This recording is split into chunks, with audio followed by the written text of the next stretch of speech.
ഉയർപ്പ് 7-ാം വെള്ളി.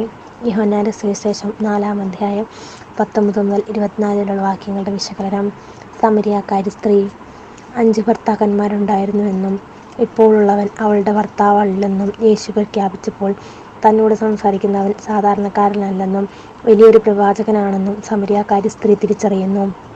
ഏറെ നാളത്തെ ഒരു സംശയം, തർക്കത്തെക്കുറിച്ചുള്ള സംശയമാണ് അവൾ ഉടനെ ഉന്നയിക്കുന്നത്.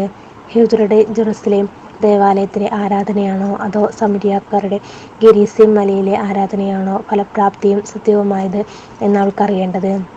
അധാർമിക ജീവിതം നയിക്കുന്നവളാണെങ്കിലും അവളുടെ ആത്മാവിൽ നിറഞ്ഞു നിൽക്കുന്ന ദൈവാന്വേഷണത്വര മുൻകൂട്ടി തിരിച്ചറിഞ്ഞതിലാണോ യേശു അവളെ തേടി വന്നതും കാത്തിരുന്നതും. ആരാധനാ വിഷയത്തിൽ ഭാവിയിൽ സംഭവിക്കാനിരിക്കുന്ന ദൈവിക ഇടപെടലിനെക്കുറിച്ച് യേശു അവൾക്ക് ജ്ഞാനോപദേശം നൽകുന്നു.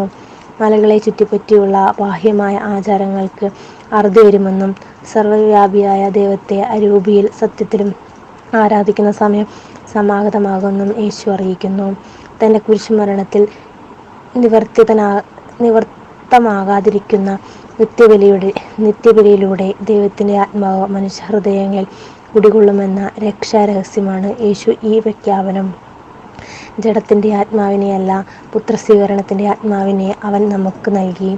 ദൈവത്തെ ആബാ പിതാവേ എന്ന് വിളിക്കാൻ നാം യോഗ്യരാകുകയും ചെയ്തു. അവനെ അറിയുന്നവരുടെ ഹൃദയത്തിൽ ദൈവം വസിക്കുന്നു. നമ്മൾ ജീവിക്കുന്ന ദൈവത്തിൻ്റെ ആലയങ്ങളാകുന്നു. ദൈവം അരുളിച്ചെയ്യുന്നു, ഞാൻ അവരിൽ വസിക്കുകയും അവരുടെ ഇടയിൽ വ്യാപിക്കുകയും ചെയ്യും.